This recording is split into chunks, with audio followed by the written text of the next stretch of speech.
Hello বন্ধুরা, সবাইকে শুভ দুপুরে অনেক শুভেচ্ছা। আর আজকে তোমাদেরকে আমি জানাবো, দেখাবো ফুলকপির একটা রেসিপি, নতুন ধরনের রেসিপি। তো এটাকে বলা হয় চালকপি। তো আমি সেটাকে কিভাবে করছি তোমরা দেখো। প্রথমে আমি ঠুমঠুম করে আলু এবং কপিগুলোকে একটু বড় সাইজ করে কেটে নিতে হবে। কেটে নেওয়ার পরে আমি ভালো করে ধুয়ে সেটা থালে উঠিয়ে নিলাম। এবার কিছুটা লাগবে গোবিন্দভোগ চাল, যেই চালটাকে আমি ভালো করে ধুয়ে একটু মেলে রেখেছি ঝরঝরা করার জন্যে। এটা আবার ঝরঝরা হয়ে গেছে। এবার এটাকে আমি ভালো করে মেখে নেব। এটার মধ্যে আমি দিয়ে দেব ঘি, গরম মশলা, হলুদ, লবণ দিয়ে ভালো করে মেখে নেব। যেহেতু শীতের দিন ঘিটা একটু শক্ত হয়ে গেছে, তো যাই হোক, পরে ঠিক হয়ে যাবে। তো এটাকে আমি ভালো করে মেখে নেব। এবার ভালো করে মাখা হয়ে গেলে আমি কড়াই বসিয়ে দেব। তো কিভাবে মাখছি বা ভালো করে একটু দেখে নাও। গোবিন্দভোগ চালটাকে ঠিক এইভাবে সুন্দর করে মেখে নিতে হবে। মেখে নেওয়ার পরেই কড়াই বসিয়ে তেল গরম করে আমি প্রথমে এক এক করে সব সবজিগুলোকে ভেজে নেব। যেমন আলুটাকে আমি আলাদাভাবে ভেজে নিচ্ছি ভালো করে, লবণ হলুদ দিয়ে আলুটাকে ভালো করে ভেজে নিয়ে তারপরে আমি কপিগুলোকে ভেজে নেব।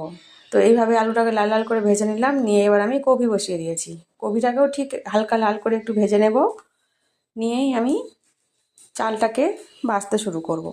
তো এই দেখতেই পাচ্ছ, সম্পূর্ণ তো দেখালে ভিডিওটা অনেকটা বড় হয়ে যাবে। তো কপিও ভাজা হয়ে গেছে, এবার আমি চাল ভাজছি। আর চালটাকে ঠিক কতটা ভাজতে হবে সেটা তোমাদেরকে দেখিয়ে দিচ্ছি।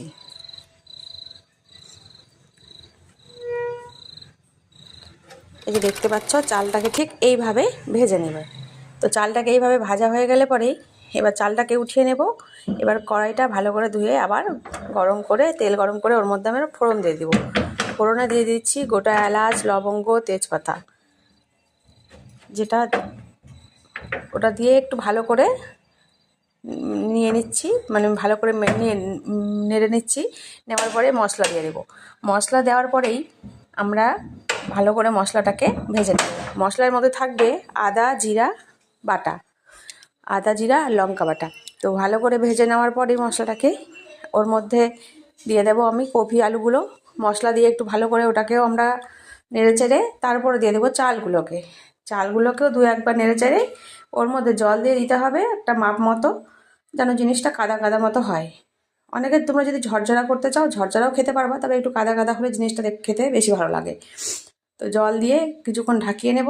ঢাকার পরে এইভাবে হয়ে যাবে।